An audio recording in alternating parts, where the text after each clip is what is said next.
વિદ્યાર્થી મિત્રો, આપણે આજના લેક્ચરમાં ચેપ્ટર નંબર 13 પૃષ્ઠફળ અને ઘનફળ એમાં ઘનફળવાળા દાખલા જોવાના છીએ. એમાં તમે 13.2 નો ક્વેશ્ચન નંબર 2. બરાબર, ક્વેશ્ચન શું કહે છે એ પહેલા સમજીએ. એમાં એમ કીધું કે એન્જિનિયરિંગના એક વિદ્યાર્થી રસેલને નળાકારના બંને છેડે પાતળી એલ્યુમિનિયમમાંથી બનેલો શંકુ બેસાડી એક નમૂનો તૈયાર કહેવામાં આવ્યું. બરાબર, શું કીધું તો કે એન્જિનિયરિંગનો વિદ્યાર્થી છે, એને નળાકારના બંને છેડે, સમજો, નળાકારના બંને છેડે શું મૂક્યું તો કે શંકુ બેસાડવાનું છે. બરાબર, નળાકારના બંને છેડે શંકુ બેસાડી નમૂનો તૈયાર કરવાનો છે. એટલે આકૃતિ તમારી આવી થશે. નળાકાર છે,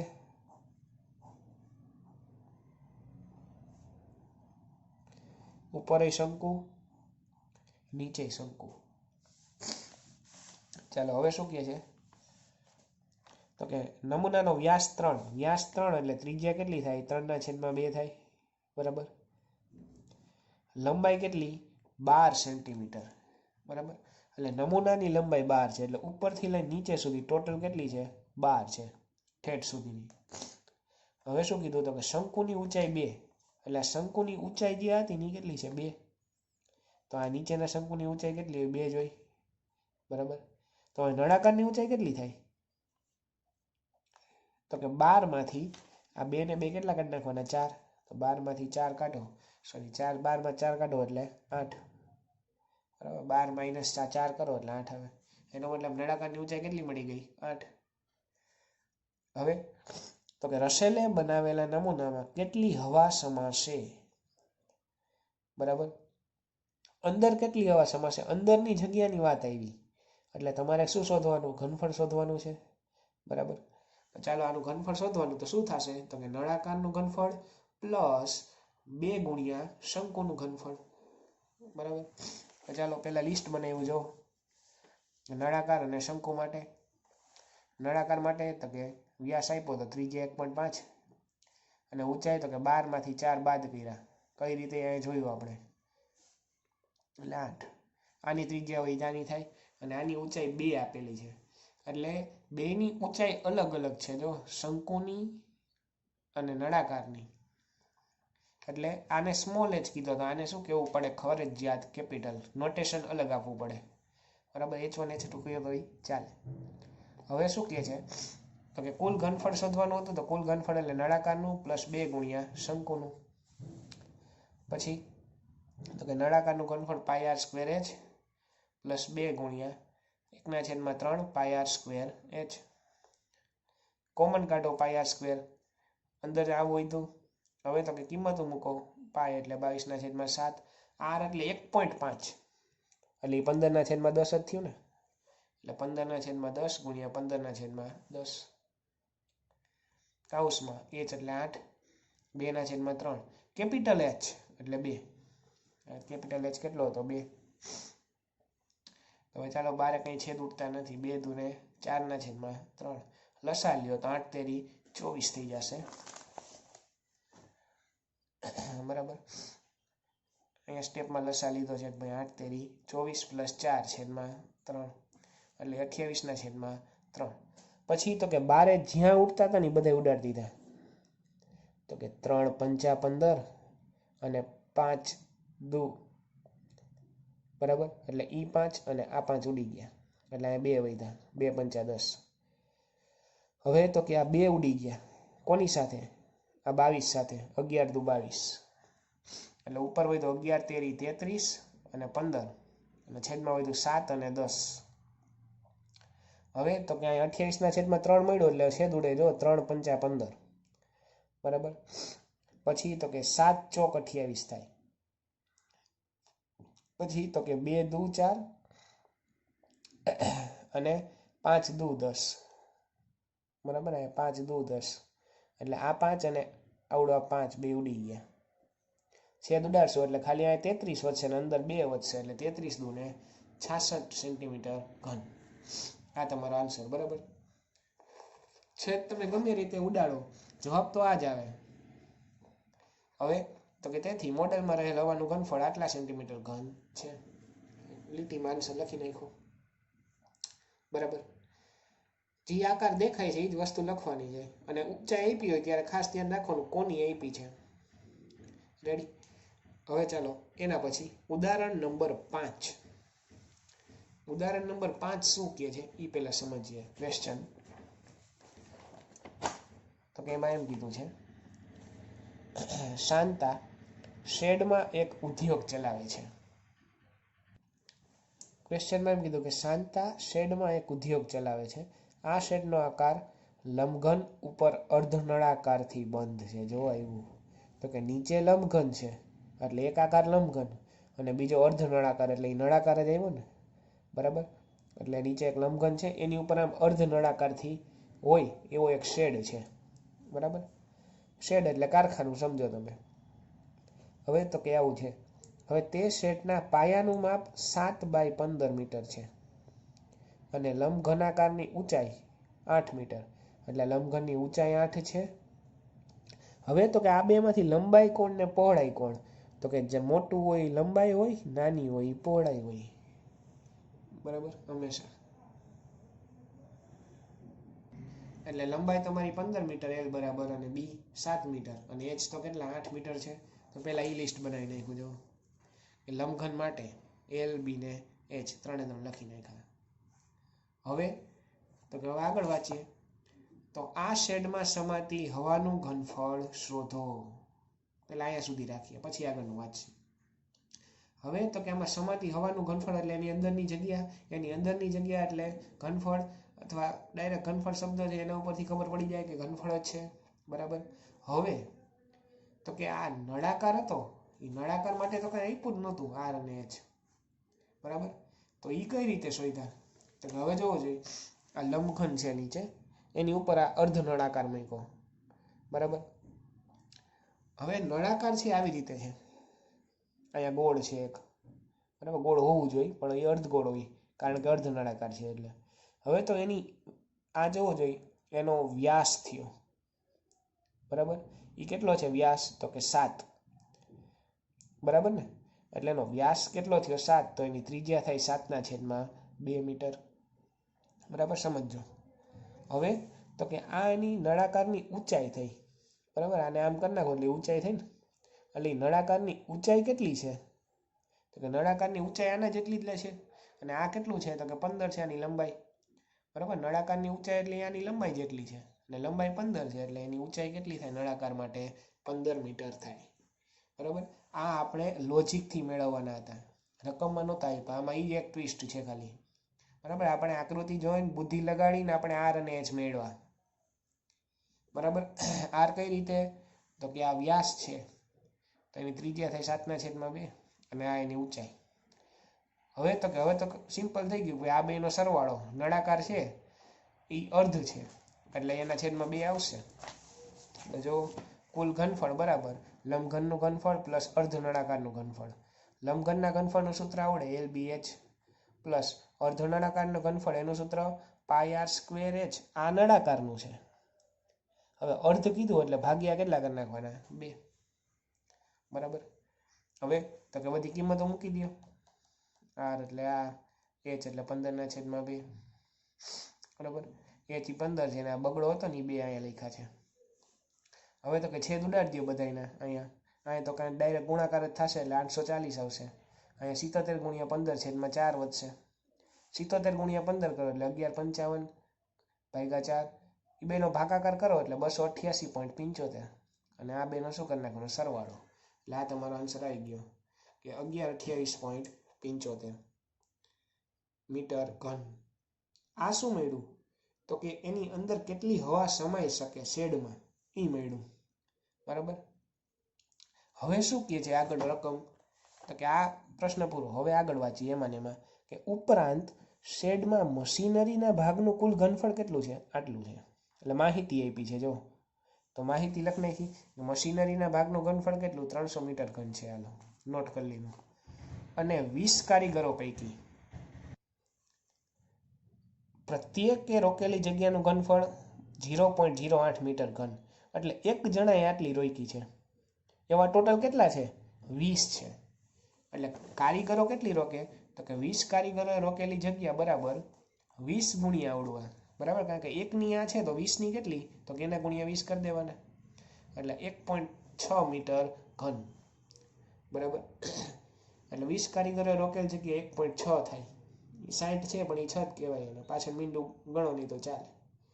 ચાલો, આ મળી ગયું. હવે શોધવાનું શું હતું?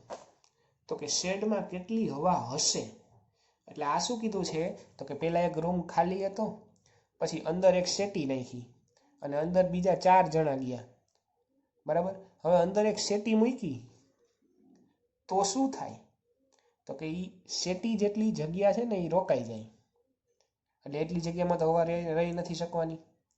પછી 4 જણા અંદર ગયા, એટલે શું થયું? તો કે એ 4 જણા જેટલી જગ્યા રોકે એટલી જગ્યા પાછી રોકાઈ ગઈ, એટલે એટલી હવા માઇનસ કરવી પડે કુલમાંથી. તો અહીંયા એના જેવું જ છે કે ભાઈ શું હતું? તો કે મશીનરી નાખી અંદર, અને પછી 20 કારીગરો અંદર નાખ્યા, બરાબર. એટલે પહેલાં કોરે કોરું હતું, આખું ખાલી હતું, ત્યારે આટલું હતું એમાં હવા. હવે તો કે મશીનરી આટલાની આવી અને કારીગરો આટલી જગ્યા રોકે છે અંદર આવીને, તો આ બે એમાંથી શું કરવું પડે? કુલમાંથી માઇનસ કરવું પડે, બરાબર. કારણ કે જગ્યા રોકે છે એટલે તો શેડમાં રહેલ હવા અત્યારે કેટલી હશે? તો કે કુલ ઘનફળ, એમાંથી માઇનસ કરવાનું મશીનરીનું, અને માઇનસ શું કરવાનું? કારીગરોનું ઘનફળ.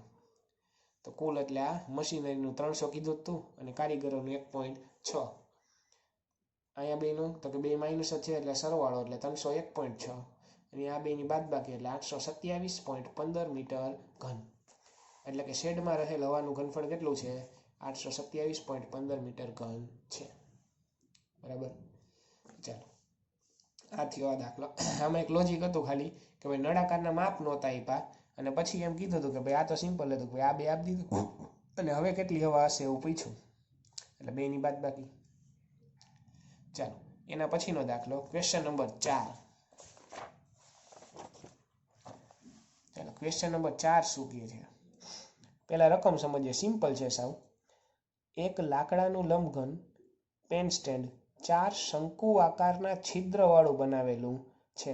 એટલે એક લંબઘન છે, એમાં શંકુ આકારના 4 છિદ્ર કર્યા, એ ખબર પડી, બરાબર. એટલે જો કે ભાઈ એક લંબઘન હતો, એમાં શંકુ આકારના કેટલા 4 છિદ્રો કર્યા, અંદર છિદ્રો કર્યા છે, એટલે અંદરથી જગ્યા રોકાઈ ગઈ, એટલું યાદ રાખજો. હવે શું કહે છે? લંબઘનનું માપ LBH આપી દીધું, એટલે લંબઘન માટે કરી, અને L એટલે 15 સેમી, ઓલું 10 સેમી, ના H 3.5 સેમી લખી નાખ્યું. પછી એમ કીધું કે છિદ્રવાળા દરેક ભાગની ત્રિજ્યા આટલી છે. છિદ્રવાળો ભાગ એટલે એ કોણ છે? શંકુ જ છે ને, એટલે શંકુની ત્રિજ્યા આપી 0.5, અને ઊંડાઈ એટલે ઊંચાઈ 1.4, એટલે શંકુની ત્રિજ્યા R 0.5 અને ઊંચાઈ છે 1.4. અહીંયા કેપિટલ રાખ્યા બે, બરાબર. હવે તો કે શોધવાનું શું છે? તો આ લાકડાના સ્ટેન્ડનું ઘનફળ શોધો. ઘનફળ શોધવાનું છે, કહી દીધું. હવે તો કે ઘનફળ કઈ રીતે થાય? તો કે એક લાકડાનું લંબઘન હતું, એમાં 4 છિદ્ર કર્યા, એની ઉપર 4 શંકુ મૂક્યા નથી, એની ઉપર 4 શંકુ મૂક્યા હોત તો એ બેનો સરવાળો થાત, પણ અહીંયા અંદર છિદ્રો કર્યા એટલે જગ્યા રોકાણી, એટલે માઇનસ આવશે. એટલે લંબઘનનું ઘનફળ, એમાંથી માઇનસ શું કરવાનું? તો કે 4 શંકુનું ઘનફળ શું કરી નાખવાનું? માઇનસ, કારણ કે અંદર કર્યા છે, એટલે ઉપર 4 શંકુ મૂક્યા હોત તો અહીંયા પ્લસ આવત, પ્લસ 4 શંકુ, બરાબર. અહીંયા અંદર કર્યું એટલે માઇનસ આવ્યું. હવે તો આવડે સૂત્ર, તો કે આનું LBH 4/4, શંકુનું ઘનફળ 1/3 પાય r²h. LBH તો કે મૂકી દીધું 4/4/3, પાય એટલે તો કે 22/7, r એટલે તો કે r હતી 0.5, પોઈન્ટ કાઢો એટલે 5/10, એટલે 5/10 બે વાર સ્ક્વેર હતો એટલે, અને h 1.4, પોઈન્ટ કાઢો એટલે 14/10. એ છેદ ઉડતા હતા એ ઉડાડી દીધા, અહીંયા 10 10 ઉડી ગયા, એટલે 15 × 35 525, અને અહીંયા કંઈક આવું વધશે.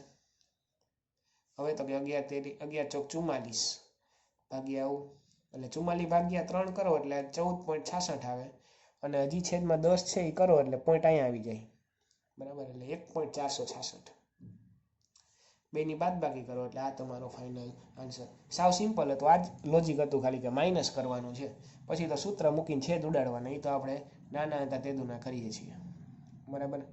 એનો મતલબ કે લાકડાના સ્ટેન્ડનું ઘનફળ આટલા સેન્ટીમીટર ઘન છે. રેડી? ચાલો એના પછીનો દાખલો જોઈએ. Question number 6. ચાલો રકમ શું કહે છે ક્વેશ્ચન 6ની? તો કેમ કીધું કે એક લોખંડના નળાકાર સ્વરૂપના નક્કર થાંભલાની ઊંચાઈ કેટલી છે? 220 છે. નક્કર થાંભલો એટલે અંદર ભરેલું છે લોખંડ, બરાબર. ઊંચાઈ આ છે અને વ્યાસ આ છે, એટલે એક નળાકાર આપ્યો, એની ઊંચાઈને વ્યાસ આપી દીધો. ચાલો તેની ઉપર આટલી ઊંચાઈ અને આટલા સેમી ત્રિજ્યાવાળા બીજા નળાકારને મૂકવામાં આવે છે. એટલે આ વખતે બે આકાર આવ્યા, બે આકાર કેવા આવ્યા? નળાકાર જ આવ્યા, બરાબર. એટલે એક મોટો નળાકાર છે, આ મોટી ઊંચાઈ વાળો, અને બીજો નાનો નળાકાર છે. એટલે જો એ જ કહ્યું કે મોટો નળાકાર હતો એની ઉપર નાનો નળાકાર મૂકેલો છે, એટલે આવું કંઈક છે. મોટા નળાકારની ઊંચાઈ 220 હતી અને એનો વ્યાસ 24 હતો, એટલે ત્રિજ્યા કેટલી થાય? 12. નાના નળાકારની ઊંચાઈ 60 હતી અને ડાયરેક્ટ ત્રિજ્યા આપી દીધી ત્યાં 8, બરાબર. નાના માટે જો 8 સેમી ત્રિજ્યા જ દઈ દીધી ડાયરેક્ટ, એટલે ત્રિજ્યા 8. હવે તો કે લિસ્ટ બનાવી મોટા નળાકાર માટે અને નાના નળાકાર માટે, બરાબર.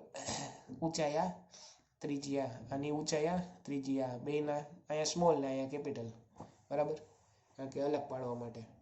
હવે તો કે ગોતવાનું શું છે? તો કે થાંભલાનું દળ શોધો. થાંભલાનું દળ એટલે તો કે એનું વજન શોધવાનું છે. વજન એટલે તો કે એની અંદર કેટલું છે વજન, ઈ એટલે એની અંદરની જગ્યા, એટલે ઘનફળ, બરાબર. દળ હોય એટલે ઘનફળ જ હોય, ઘનફળ સાથે સંબંધ છે દળને. તો ચાલો ઘનફળ શોધવાનું, અને પછી કંઈક આવું કીધું હતું કે 1 સેન્ટીમીટર ઘનનું 8 ગ્રામ છે, એ પછી ઉપયોગ કરશે. તો પહેલાં ઘનફળ શોધવાનું છે, એ ખબર પડી. તો કુલ ઘનફળ એટલે મોટા નળાકારનું ઘનફળ પ્લસ નાના નળાકારનું ઘનફળ. આનું સૂત્ર પાયા સ્ક્વેર જ, આનું સૂત્ર એ પાયા સ્ક્વેર જ, પણ આમાં બે કેપિટલ લખ્યા હતા એટલે કેપિટલ, બરાબર. પાઈ કોમન નીકળી ગયા તો કાઢી લીધા, એટલે અંદર આવું વધશે. હવે બધાની કિંમત મૂકી દીધી ઉપરથી, અહીંથી બધીથી જોઈને. પછી તો કે ગુણાકાર ભાગાકાર થતા હતા એ બધાએ કરી નાખ્યા, એટલે કે છેદ તો આમાં ઉડશે નહીં, એટલે કે છેદમાં કંઈ છેદ નહીં, તો કરીને આવો જવાબ આવશે 35,520 અંદર. હવે તો કે નીચે છેદનું મીંડું ના મીંડું એક મીંડું ઉડી ગયું, બીજું કંઈ ઉડ્યું નહીં. તો હવે શું થશે? તો કે આના ગુણ્યા શું કરવાનું? 314. પછી જી જવાબ આવે એમાં છેદમાં 10 હતા, એટલે એક આંકડા પછી પોઈન્ટ મૂકી દેવાનો, એટલે તમારો જવાબ. એટલે 11, 15, 32.8 સેન્ટીમીટર ઘન. આ શું મળ્યું? તો કે આ જે બન્યું હતું ને એનું ઘનફળ મળ્યું, બરાબર. હવે તો કે તમને એમ કીધું હતું કે 1 સેન્ટીમીટર ઘન હોય ને એનું દળ 8 ગ્રામ હતું. તો 1 સેન્ટીમીટર લોખંડનું દળ 8 ગ્રામ હોય તો આપણી પાસે કેટલા સેન્ટીમીટર ઘન છે? આટલા. તો આટલા સેન્ટીમીટર ઘનનું કેટલું, બરાબર. પછી તો કે આના ગુણ્યા 8, ઓલું 83 મૂકી, બરાબર. તો આના ગુણ્યા 8 કરો, જી આવે એટલા ગ્રામ. પછી ગ્રામમાંથી કિલોગ્રામમાં ફેરવવાનું કીધું હોય તો ફેરવવાનું, બાકી કાંઈ જરૂર નથી, બરાબર. આમાં કંઈ કીધું નહોતું એટલે ગ્રામમાં જવાબ રાખો તો ચાલે. કિલોગ્રામમાં ફેરવો તો આ બેમાં 1000નો ડિફરન્સ છે, અને નાનામાંથી મોટામાં ગયા એટલે ભાગવાનું.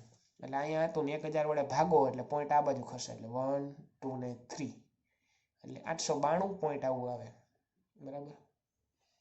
એટલે એટલા કિલો. કિલોગ્રામમાં ફેરવો નહીં તોય ચાલે, જરૂરી નથી, બરાબર. તો આ થયો આ દાખલો. આગળ જે કરતા એ જ વસ્તુ કરવાની છે, નવી કાંઈ આવી નથી, સરવાળો કરવાનો. દર વખતે આ સંખ્યાઓ નવી આવશે, બાકી બધું કંઈ નહીં જ રહેશે, બરાબર. તો ચાલો આજના લેક્ચરમાં આટલું રાખીએ, બાકીનું આપણે નેક્સ્ટ લેક્ચરમાં જોઈશું.